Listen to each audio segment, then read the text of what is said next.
Base tour. I'm getting ready for Fallout 76, so I'm just wrapping up, just taking a tour of what I built in Fallout 4. So let's check out Egret Tours. So the key thing here at Egret Tours, I didn't really utilize any of these buildings per se. I tried to keep it like a little downtown shopping center, but I realized there was no real entry space. This is all just sort of like a blank wall over here, and all this is blocked off. You only really get that little broke room. So I made this kind of like a terrible hotel for everybody to live in. I don't really utilize this little bar space. I felt that it didn't really make sense to cram people in here because it didn't work well. So I built this big retainer wall. This all works with the, I believe it was Jug. If it wasn't Jug, I'll try and give a real attribution. I didn't clean it up specifically, but these are automatically wired to the alarm system. So if somebody comes over here and trips the wire, I will do that later, but it's super annoying. I don't want to do it right now. This is sort of the whole dock space. I've made different vendors everywhere. I tried to have a different space, and I'll go do a deep dive here, but you can sort of see there's somebody over there in MacCready's. This is sort of the office space where you would see, like in the last build I had power suits. That's sort of the garage space over here, so I tried to keep that kind of theme. I hate that I can't remove this kind of stuff. I'm hoping this isn't going to be the same way in that new game. It seems like the Fallout 76 is going to be from the ground up, so I completely encapsulated this space. I had a lot of problems over here because they just wanted to naturally come over here, so I completely kept all of MacCready's restaurant encapsulated, and this is one of my favorite restaurants that I've built yet. I don't know if MacCready's working. I think he may be at a different base, which is silly, but this for a time was going to be my primary base where I lived, and I sent a lot of the named characters here. Oh, this should be closed. Guys, come on. You live in a barn? Here's my little food space where you get to eat. I was sort of hoping this would just look like a bathroom, but nobody would actually use this. This is Anne. She's awesome because she'll actually, if you assign her to the clothing station, she'll sell you really cool clothes. So I have her working over here. Sturgis is the pastor here.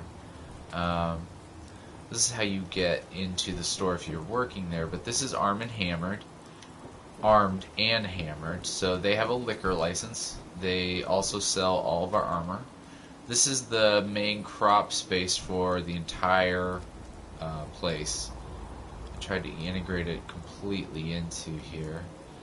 There is this nice little zen space up here. I don't know what I ever was going to do with it. I think I was going to put some more garden up here, but I just never got to it. And maybe, after a while, this is how Anne gets to work. She comes to this back here, so I really like how I spaced off that water space so it doesn't really intrude. You kind of see it here, but when you're out here, you don't really consider there's a big water jug over there. That's the dress barn. That's where Anne owns. Lady Liquors here is the main bar in downtown, and this is one of my primo. Oh my god, this was one of my happiest moments when I got that bar situated in there, and that guy doesn't. He sort of bends in. It's sort of bullshit, but from this side it's amazing.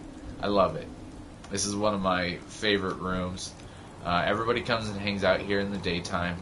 It's really jovial. Lady Liquors, downtown, Docktown.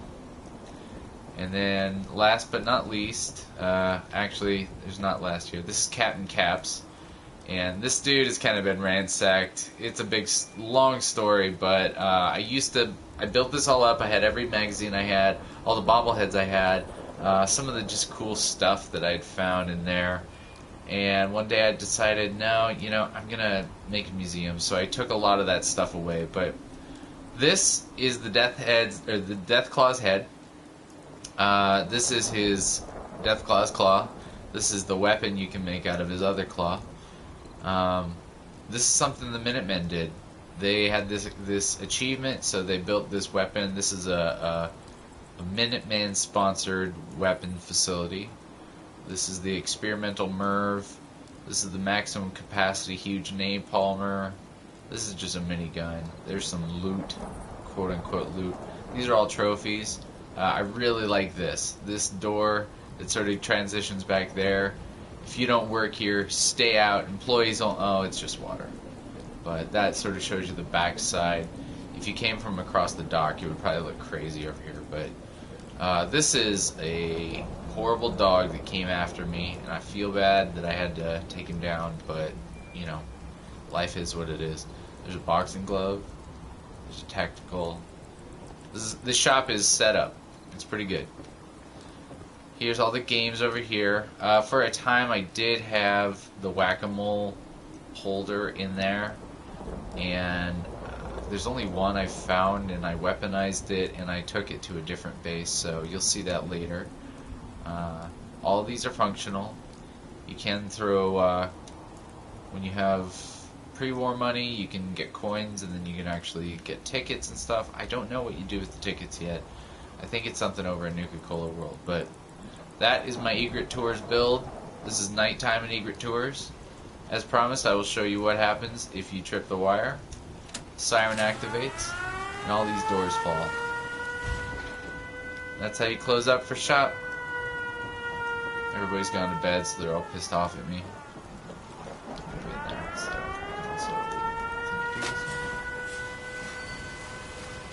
Alright. Thanks for watching, everybody. This has been Egret Tours, the base build.